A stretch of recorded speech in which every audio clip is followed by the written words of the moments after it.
सर्वमङ्गलमाङ्गल्ये शिवे सर्वार्थसाधके शरण्ये त्र्यम्बके गौरी नारायणी नमोस्तुते.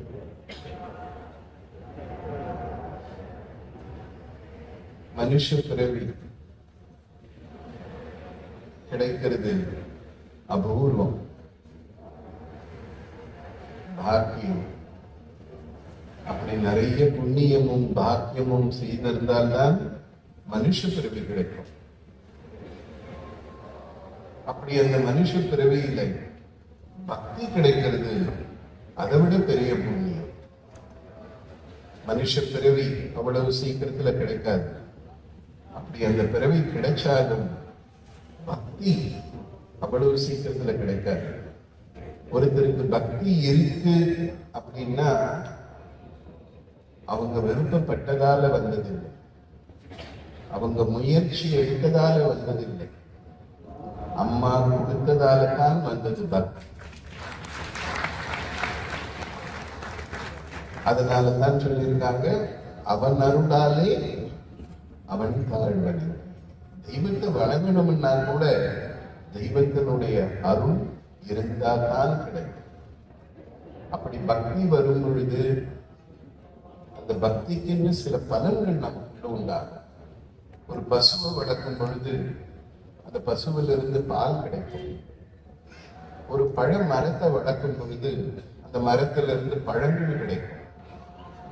அப்படி பக்தி நமக்குள்ள வளரும் பொழுது அந்த பக்தி ஒருத்தருக்குள்ள நல்ல எண்ணங்களை உண்டு பண்ணும், நல்ல குணங்களை உண்டு பண்ணும்.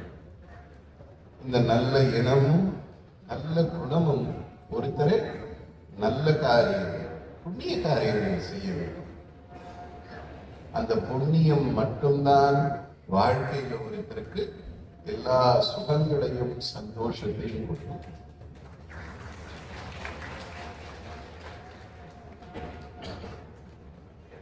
மனுஷ பிறவி இருந்தால்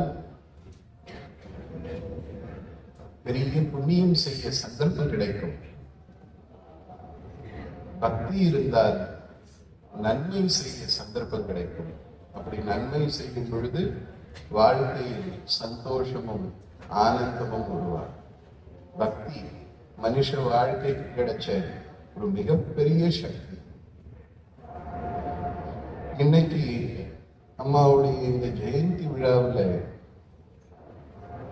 சிறப்பு விருந்தினராக வந்திருக்கிற அம்மாவனுடைய பக்தர் ஸ்ரீபாத் நாயக் அவங்களுக்கு சமீபத்தில் ஒரு மிகப்பெரிய விபத்து நடந்தது.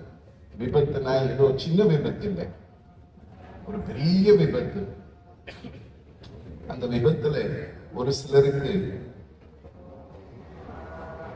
கொஞ்சம் அதிகப்படியான காயங்கள் அதெல்லாம் கூட ஏற்பட்டது. அதை கேள்விப்பட்டு அம்மா ஒரு 2 நாள் கழிச்சு அவங்களோட பேசணும், இந்த மாதிரி கேள்விப்பட்டேன், எப்படி இருக்கீங்கன்னு. அவங்க ஒரு வார்த்தை சொன்னாங்க, அம்மா எனக்கு துணையா அதிகமான சக்தியை கொண்ட என்னுடைய செக்யூரிட்டிகள் இருந்தாங்க, கார் இருந்தது. இது எல்லாத்த விட நீங்க கொடுத்த மந்திரம் ஓம் நமோ நாராயணன்னு மந்திரம் இல்லை. அந்த மந்திரம் எனக்கு எந்த சக்தியாலையும் கொடுக்க முடியாத பாதுகாப்பு கொடுத்தது. அதனால தாமா நான் இன்னைக்கு ஒரு சின்ன கீரல் கூட இல்லாம அருளால ஆரோக்கியமா இருக்கேன். அதுதான் பக்தியின் பலன், அதுதான் மந்திரத்தின் பலன். ஒரு மனிதனுக்கு பதவி கிடைக்கும், அதுக்கு ஒரு அருள் வேணும். ஆனால் அந்த பதவியில் தொடர்ந்து நிலையாயிருந்து தொடர்ந்து தர்ம காரியங்கள் செய்யணும்னால் தெய்வத்தினுடைய அருள் வேணும். பதவிக்கு மட்டும் இல்லை, இந்த உலகத்தில் இருக்கிற ஒவ்வொரு மனிதனுக்கும் வாழ்க்கையிலே சந்தோஷம், ஆனந்தம், அமைதி, ஆரோக்கியம், ஐஸ்வர்யம் இத்தனையும் வேணும் அப்படின்னா அதுக்கு ஒண்ணு வேணும். என்ன வேணும்? பக்தி வேணும். அந்த பக்தி இருந்தால் அந்த பக்தியே நம்மள நல்ல காரியம் செய்ய வைக்கும். அந்த நல்ல காரியங்கள் வாழ்க்கையில புண்ணியத்தை உண்டு பண்ணும். புண்ணியம் மட்டும்தான் ஒரு மனிதனுக்கு தேவையான எல்லா சுகங்களையும் சந்தோஷம். ஆக நம்மளுடைய வாழ்க்கை அடுத்தவங்க கையில இல்லை. யார் கையில இருக்கு? நம்ம கையிலேயே இருக்கு. முற்பகல் செய்தி பிற்பகல். நாம என்ன செய்கிறோமோ அதுவே தான் திரும்ப நமக்கு கிடைக்கும். நாம நல்லது செய்தால் நல்லது கிடைக்கும், கெடுதல் செய்தால் அது திரும்ப நமக்கே வந்துச்சு. ஆனால் இந்த உலகத்துல எவ்வளவோ பேர் இருக்காங்க, ஆனால் அத்தனை பேருக்கும் பக்தி இருக்கானா இருக்கிறது இல்லை. அம்மாவனுடைய பார்வையும் அருளும் யாருக்கு கிடைச்சிருக்கோ அவங்களுக்கு மட்டும்தான் பக்தி வரும். வாழ்க்கையில ஒரு சின்னதா ஒரு ஸ்கூட்டர் வாங்கினா அதுக்கு யோகம் வேணும்னு சொல்லுவாங்க. ஒரு கார் வாங்கினா யோகம் வேணும்னு சொல்லுவாங்க. வீடு கட்டுனா யோகம் வேணும்னு சொல்லுவாங்க. சின்ன சின்ன விஷயங்களுக்கே யோகம் வேணும்னா இது எல்லாத்தையும் பெருசா அம்பாள். அந்த அம்பாளுடைய பக்தி வேணும்னால் யோகம் எவ்வளவு இருந்தா அந்த பக்தி கிடைக்கும். அப்படி நிறைய யோகம் இருக்கிறது பொழுதுதான் பக்தி கிடைக்கும். அந்த பக்தி அம்மாவனுடைய அருள், அதை வாங்கிறதுக்கான யோகம் அம்மாவனுடைய குழந்தைகளா இருக்கிறவங்க அத்தனை பேருக்கும் கிடைச்சது. அந்த பக்தியை இன்னும் பூரணமா சரணாகதியோட அந்த பக்தியை வளர்த்துக்கும் பொழுது அதுவே துணையா, அதுவே ரட்சையா, அதுவே பாதுகாப்பா.